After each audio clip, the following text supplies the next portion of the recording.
brings this narration and he says, يَأْتِ الرَّجُلُ الْعَظِيمُ السَّمِيرُ يَوْمَ الْقِيَامَةِ.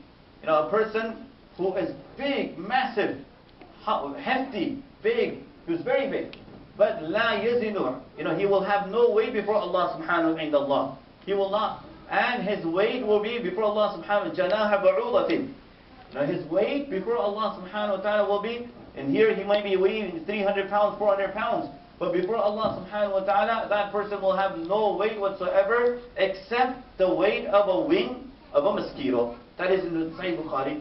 Then Allah subhanahu wa ta'ala mentioned in the Quran, do you not read the Quranic ayat, فَلَا نُقِيمُ لَهُمْ يَوْمَ الْقِيَامَةِ وَزْنًا, that the people who disbelieve, who did not believe in Allah subhanahu wa ta'ala, Allah will not put up a scale for them because there is no need to, there is no weight for them. They will not have any heavy deeds, so that can be weighed on that day. So it will be for the believers. So the scale will only be for the believers. So وَنَضَعُ الْمَوَازِينَ الْقِسْطَ لِيَوْمِ الْقِيَامَةِ فَلَا تُظْلَمُ نَفْسٌ. Allah subhanahu wa ta'ala mentions no one will be oppressed. No one's rights will be abused on that day. فَلَا تُظْلَمُ. Not even a little bit. And وَإِنْ كَانَ مِثْقَالَ حَبَّةٍ مِّنْ خَرْدَلٍ أَتَيْنَا بِهَا. If you were to do even a good deed which is equal to mustard seed, أَتَيْنَا بِهَا, we will bring that out. So a person will not even realize that he's done something good, but if he had done good, Allah subhanahu wa ta'ala says, we will do absolute just. We will do absolute just. For the sake of Allah subhanahu wa ta'ala, in this world, I myself can be just and I can be oppressive. But for Allah subhanahu wa ta'ala, there will only be two things. Either he will be adil or he will be Rahman. So through his adl, he can take us to task and we may have to face Jahannam. And through his Rahman and his mercy, Allah subhanahu wa ta'ala will admit us into Jannah. And we know many hadiths supporting this as well. So coming back to the topic here, how do we make our deeds heavy? That's the question. So Allah subhanahu wa ta'ala mentions in various places. Allah subhanahu wa ta'ala mentioned, فَمَنْ ثَقُلَتْ مَوَازِينُهُ فَأُولَٰئِكَ هُمُ الْمُفْلِحُونَ وَمَنْ خَفَّتْ مَوَازِينُهُ فَأُولَٰئِكَ الَّذِينَ خَسِرُوا أَنفُسَهُمْ. So Allah subhanahu wa ta'ala mentioned in Surah Al-Mu'min about the people whose deeds will be heavy. What's going to happen? They will be successful. And those people whose deeds will be light and will barely have any good deeds. So Allah subhanahu wa ta'ala mentioned, فَأُولَٰئِكَ الَّذِينَ خَسِرُوا أَنفُسَهُمْ فِي جَهَنَّمَ خَالِدُونَ. They will be in Jahannam forever. تَلْفَحُ وُجُوهَهُمُ النَّارِ. Their condition will be such that the fire will be burning them. I'm only translating here. I'm not adding my tafsir here. I'm translating because Quran is such that some ayats يُفَسِّرُ بَعْضُهُ بَعْضًا, that they explain. Some verses will explain another verse. So Allah subhanahu wa ta'ala mentions in this ayat here that those people whose deeds will not be heavy and they will be very light. Allah subhanahu wa ta'ala mentioned, فَأُولَٰئِكَ هُمُ الَّذِينَ خَسِرُوا أَنفُسَهُمْ فِي جَهَنَّمَ خَالِدُونَ تَلْفَحُ وُجُوهَهُمُ النَّارُ وَهُمْ فِيهَا كَالِحُونَ. Their face will be burned and their lips will be burned, and it will be so ugly that you can see the teeth coming out and the lips are missing. A person like that, my brothers, today in this world, we take so much pride, we put so much makeup on our face, but if you don't look after our good deeds, Allah subhanahu wa ta'ala mentions the result will be such in hereafter that, imagine, I saw a few people got into an accident, and when their lips are missing and their teeth are coming out all the way, my brothers, it looks so ugly, and if you have to eat with that person, you'll be very, very reluctant and resistant to eat with that type of person, because you just can't take that person the way the person looks. So Allah subhanahu wa ta'ala mentions that not only he will be burning, but he will be disfigured. His condition will be so ugly, despicable, that we can't even talk about. تَلْفَحُ وُجُوهَهُمْ وَهُمْ فِيهَا كَالِحُونَ. Then Allah subhanahu wa ta'ala mentions why أَلَمْ تَكُنْ آيَاتِي تُتْلَى عَلَيْكُمْ فَكُنْتُمْ بِهَا تُكَذِّبُونَ. Allah subhanahu wa ta'ala mentions why. We will come back to that topic. But let's understand here that what makes our good deeds heavy. So Allah subhanahu wa ta'ala, ulama, they mentioned two things will make our good deeds heavy. Number one, sincerity. Number two, doing according to the way of Rasulullah sallallahu alaihi wasallam. If we have these two things in us, any good deed that we do, our good deeds will be heavy. Otherwise, our good deeds will have no weight in it. Now let me explain the first part, ikhlas. We need to have sincerity in what we do. If we don't have sincerity in what we do, then our good deeds will have no weight in it. Now obviously when you talk about ikhlas, it comes from the root word, when it's labanul khalis, or shahd khalis or asl khalis, pure honey. We don't want contamination in it. We want pure milk, no contamination in it. Likewise, Allah subhanahu wa ta'ala, He wants pure deeds without any contamination in it. Because when there's contamination in deeds, it becomes riya. And riya is a small form of shirk. It's a small form of shirk. Not a big form of shirk, a small form of shirk. Association with Allah subhanahu wa ta'ala. My brothers, spark of a fire is still a spark, isn't it? So shirk of a big shirk is still a shirk. And just to give you an idea how bad shirk is before Allah subhanahu wa ta'ala, how bad shirk is, Allah subhanahu wa ta'ala mentioned in the Quran, تَكَادُ السَّمَاوَاتِ. Sometimes words are very powerful, very destructive. Allah forbid, but if a husband gets mad and he says talaq to his wife, there's a very big impact.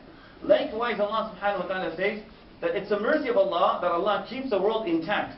Otherwise, the shirk is so powerful and it's got such an ugly impact. Allah subhanahu wa ta'ala describes this in Surah Al-Maryam, تَكَادُ السَّمَاوَاتُ يَتَفَطَّرْنَ مِنْهُ وَتَنْشَقُّ الْأَرْضُ وَتَخِرُّ الْجِبَالُ هَدًّا أَنْ دَعَوْا لِلرَّحْمَنِ وَلَدًا وَمَا يَنْبَغِي لِلرَّحْمَنِ أَنْ يَتَّخِذَ وَلَدًا. Allah subhanahu wa ta'ala mentions that when a person utters that there is Allah subhanahu wa ta'ala has son or any kind of shirk, Allah subhanahu wa ta'ala says, this is so despicable. These words are so ugly, so despicable, that Allah subhanahu wa ta'ala says, if Allah subhanahu wa ta'ala wished, the mountains would have split, the earth would have, have cracked up into pieces, and وَتَخِرُّ الْجِبَالُ هَدًّا, big mountains would have broken up into pieces.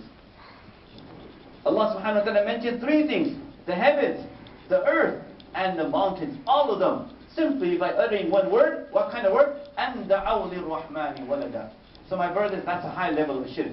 But small level of shirk is what? Sometimes this comes into me, this comes into us. My name needs to stand out. When I sponsor something, and my name should be there. My company's name should be there. This should be there. This should be there. And if my name is not put right, my company's name is not put right, then we start feeling it. We start getting different feelings. So my brothers, obviously, when we have ikhlas, then we will not get this feeling here. Let me explain ikhlas here. Just a few things that I wanted to mention about ikhlas. When you have ikhlas, and how powerful ikhlas is, and what it can do here. Ikhlas, I believe it's Allama Rumi rahmatullahi alayhi explains ikhlas in a beautiful way, and I was really inspired the way he explained here. He mentions that what is ikhlas? You may do very less deeds, but if it's with sincerity, it holds a lot of weight. And he explains this through a hissi example, a logical example. And he says there was a man, an old fellow. He was given a royal invitation by the king. So he was told to come and pay a visit to the king. So a delegation went to him, gave him an invitation. It was a royal invitation to come and visit him. So now he was excited that a royal family, the king is calling me. So he's obviously shocked.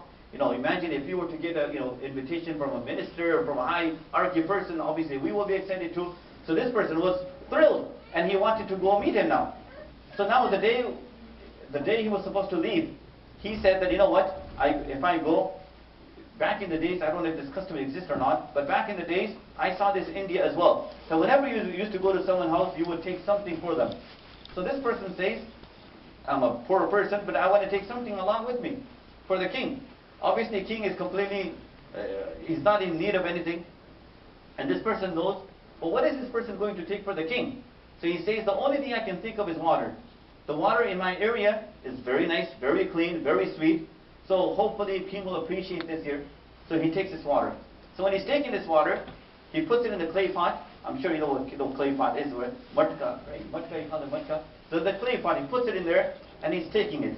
And he's very excited, and he's he has this in his mind that king's going to be happy with me. I'm going to present this to the king here, and I'll be very happy to see the king. So he's all excited. He's taking that. He's put this water in his clay pot. He's taking with him. He goes. He comes to the king. The king welcomes him, honors him, and the king says, "What did you bring for me?" So he says, "Oh king, I have brought water for you." "Can I see it?" So he takes the water out. He looks at the water. And then he gives it to the ministers. And when he gives to the ministers were shocked when they looked at the water. They're shocked. So then the king said, he told one of the courtiers that empty this water, throw this water away, and fill this water up with gold coins. So now the courtiers, the ministers of the king, they're even more shocked. Why? Because the water was so filthy and so dirty, there's so much dust in it. This man, he was traveling long distance, and as he was going, he didn't realize he was supposed to cover it so that no dust gets into it. So he's going. He's going through the desert, dust, and all the dust is getting into the water. It's so dusty, so ugly, so black. You're not able to drink. The king was not going to drink that water. So he's going. He's taking that water with him. But obviously when the king saw this here, he realized one thing. So anyway, so the courtiers are asking him that, you're telling us to put coins, gold coins into this here, but, he's not giving you water that you can even drink. And you're telling us to throw the water away and replace it with what? Gold coins? Because, oh king, please explain to us. So they did what, he was told to do. So the king, they gave the money, and he was awarded with gold coins. Then the king says, I did not look at the water.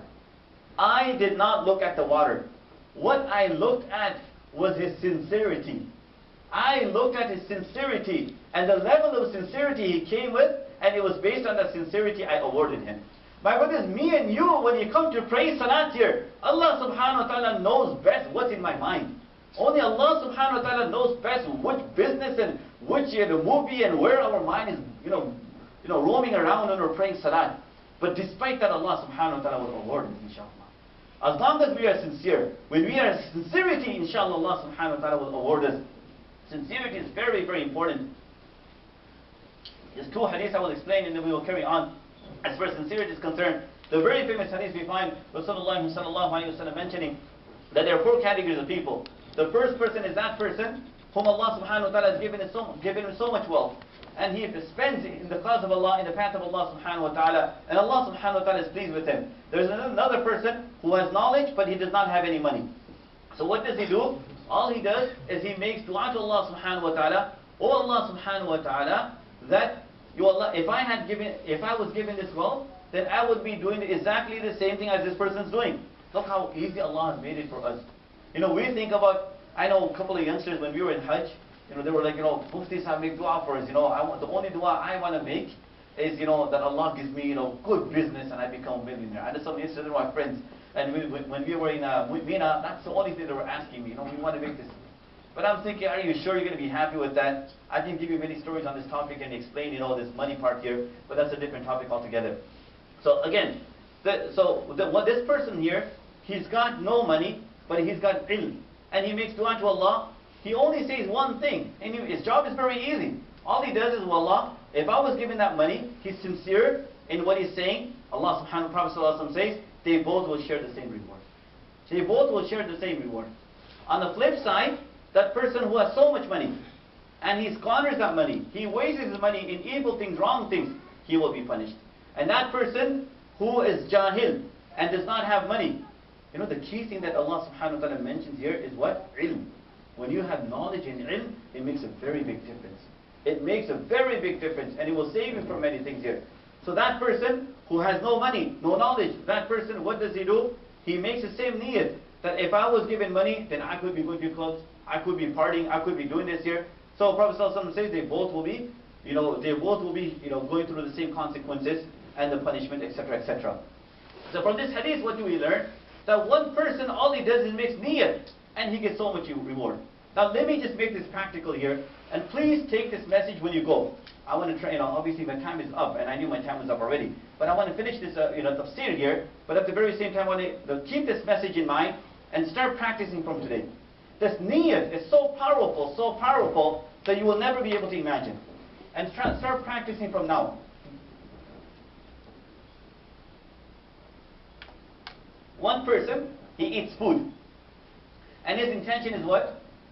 Youngsters, we used to sit with the youngsters, and we used to have pizza. If we go to a party, we have biryani. Saturday nights, there's so many food out there, butter chicken, whatnot. My brothers, some people, when they eat food, their niyat is lazzat, taste. And their niyat is only what? Pleasure, enjoying. So they're full, but they want to eat this. Sometimes you're full, you can't eat. But because you see a beautiful cake out there, nice cake, then you're going to eat more cake. You see donuts, you're going to eat more. Why? Simply because you're eating out of ladda, nothing else. But another person, he eats, he goes to washroom. He eats, he drinks, goes to washroom, comes out from washroom. Every single thing that he does, he makes good niyat in it. So when he eats food, his niyat is not pleasure.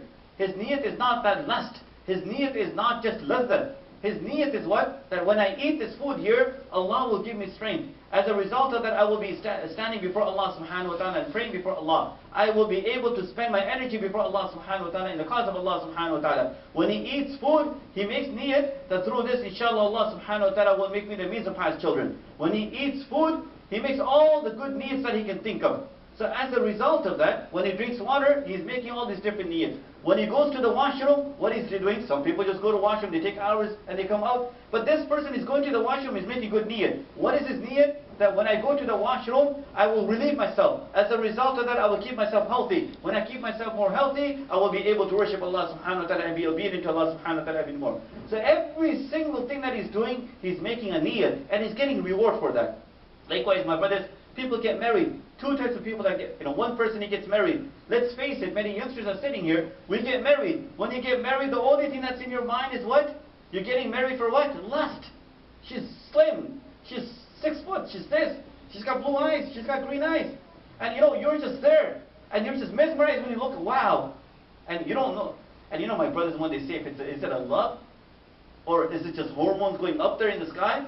Allah knows best too. But this is the reality. The reason I'm saying this is, many youngsters, they're so mesmerized. Oh, I love her. Do you really love her? The question is, what if she's slim right now, she's only 99 pounds. But what happens, when she's 200 pounds? Will you still love her?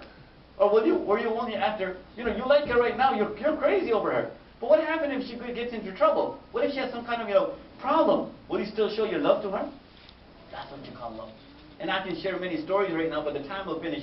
And I'm going to respect the time here. This love is a different story altogether here. But coming back to the topic here.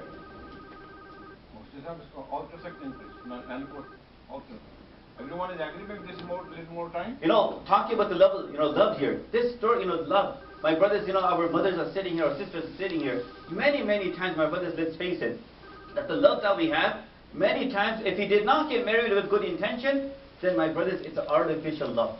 We will say, I love you. Maybe, the anniversary, 2 years anniversary, 10 years wedding anniversary, we'll say, I love you. But let me share a story with you. One old person in his 80s, he came and he had some kind of problem in his finger. So he comes to the clinic. He comes to the clinic to get his finger patched, to put a bandage on. So it was 8:30, and he's asking the nurse, that can you hurry up? I need to be somewhere at 9 o'clock. I'm trying to explain to you what love is. So he's saying he needs to be somewhere at 9 o'clock. So the secretary said that, okay, we have a lot of people waiting here, but there's an appointment. If this person doesn't come, we will take you. It happened, the person didn't come, so the nurse took him early. So now the nurse is asking, putting the bandage on, Mister, can I please ask you a question? Sure. Because now, just keep in mind, this person was 80-something. Now she's asking that, why are you in such a rush? Like 9 o'clock? I don't think you have a job, but you have another doctor's appointment that you need to catch? Where do you need to go?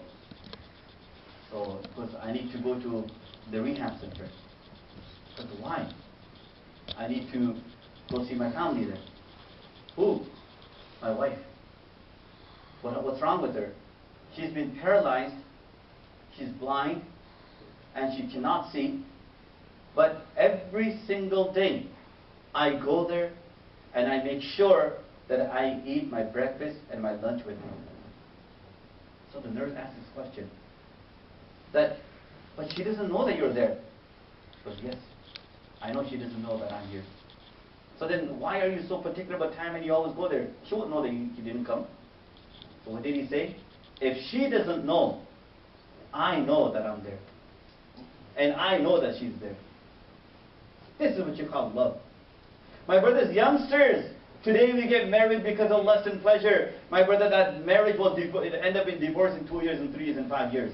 But if it was out of proper niyat, and the niyat that I'm telling you right now, if we make that niyat, we will see a big significant difference. Otherwise, my brothers, our hormones going up, and we're dating with this person here, we're dating with that person, and it just moves on. Anyways, another person who gets married and he makes a niyat. What is his niyat? قل للمؤمنين يغضون من أبصارهم قل للمؤمنين يغضوا من أبصارهم وقل للمؤمنات يغضن من أبصارهن. The first niyat that he makes, that when I get married, I will lower my gaze for the sake of Allah subhanahu wa ta'ala. يا معشر الشباب من استطاع منكم الباءة فليتزوج فإنه أغض للبصر. So the first niyat that he makes is he will lower his gaze. The second niyat that he made is the answer he gets is getting married. أحسن للفرج. He will protect it and he will look after his private parts. He will not misuse them. He will not go to pornography and many different things. He will misuse them. He will look after that. And then what is he makes? What's the other niyat he makes? That through this marriage, inshallah, Allah subhanahu wa ta'ala will bring unity, love, and they will share the love with one another. And through this marriage, Allah subhanahu wa ta'ala will make a means of pious children, and they will become a great asset to the community. And he makes niyat, all these different niyats. As a result of that, my brothers, Allah subhanahu wa ta'ala will make it a reality for him. The question is, I don't know if we can go back, well, what niyat did we really have when we were getting married at that time? Did we really have all these niyats, or we just wanted to get married and yes, kabul kiya hai man, and I accepted it and we got married? It's something to think about. But my brothers, ultimate result, innamal a'malu binniyat, innamal a'malu binniyat. Today when we see the consequences of our children, my brothers, we may have to think back, what niyat did we have when we got married? But fathers and mothers alike, my brothers, we need to ask ourselves. So again, niyat has a profound impact. Alim, he's studying knowledge. One alim, he studies knowledge simply because what? He will go on, now today's time is Mufti Google, he will go on this place here, he will study so much knowledge, he will go to that Mufti and the Imam and he will debate with him. But another person who's learning ilm, and he's learning knowledge, not so that he will debate with people and he will be recognized, will be a lecturer or something. He's only learning knowledge simply so that he can connect himself with Allah subhanahu wa ta'ala. So my brothers, the ultimate object is up to us, what niyat that we make. We are sitting here right now. My brothers, you can rest assured that every one of you, including myself, what did we do today? This night, we came here maybe 2 hours ago, we came here. What did we do? We prayed Salatul Isha. We are sitting here, we prayed Sunnat, we prayed Witr, and now we are sitting here, we are listening to this program here. So, Qadr and Mushtarak, most of us have done more or less the same thing, isn't it? We all prayed Salat. We're all listening to lecture, we pray Sunnah, we did Witr, maybe someone prayed extra Salat, maybe someone recited Quran. We did. But even though most of us did exactly the same thing in this masjid, I can guarantee you, none of us will be walking back with same rewards. Allah will give different reward to different people, because it's based on your intention. One person, he may have come to the masjid, and his intention was simply, he wanted to pray Salat. That's it. One person, when he came to the masjid, his intention is that when I go to the masjid, the first intention is that he made that Allah subhanahu wa ta'ala will wipe my sins. And for every step that I will take, Allah subhanahu wa ta'ala will give me reward. When I come to the masjid, I will meet so and so people. Every person I meet, inshallah, will make salam to them. I will build that relation and connection with them. But when I come to the masjid, if there's a person in need, I will help that person. He made thousands of niyats, different niyats. And he was only able to do 5 things or 2 things or 3 things. But because he made all those different niyats, he will be walking with all that reward. So my brothers, whenever you come to the masjid, don't just make the niyat of coming for salat. Make the niyat that I will meet Abdullah, I will meet this brother, I will help that person. If there's something I need to work in and help out in this center here, I will do that here. You make this niyat. Niyatul mu'min, it comes in the hadith. Niyatul mu'min khayru min amalihi. A person who makes intention, his intention is far better than his action, because he may not be able to execute the niyat, he will still get the reward.